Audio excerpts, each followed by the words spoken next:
Basically ఏక్ నిరంజన్ మీ మెమరీలో what does it hold అన్న అప్పుడు మీకు అప్పుడు చేస్తున్నప్పుడు?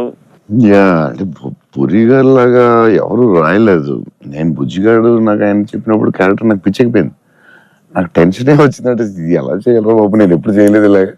కాకపోతే ఈ రాసిన విధానం నేను మర్చిపోయి, నేను బుజ్జిగాడు ఎవరితో మాట్లాడినా బుజ్జిగాడు క్యారెక్టర్ గురించి మాట్లాడుతూ ఉండేవాడిని మర్చిపోయి. అంటే సూపర్ ఎక్సైటెడ్ నేను అసలు బుజ్జిగాడు క్యారెక్టర్ గురించి. సో పూరి గారితో ఆయన క్యారెక్టరైజేషన్ మళ్ళీ ఎవడో లేడు అలాంటి వాడు అని నేను నెక్స్ట్ యాజ్ ఎగ్నరెంట్ చేసాం.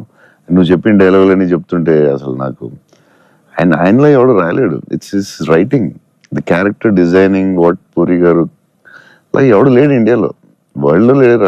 అదొక డిఫరెంట్ మనిషి అది. ఆ క్యారెక్టర్ ఆయన రాయగలడు, మళ్ళీ రాయకపోయినా ఆయనే ఎవడో ఇమిటేట్ చేయలేడు.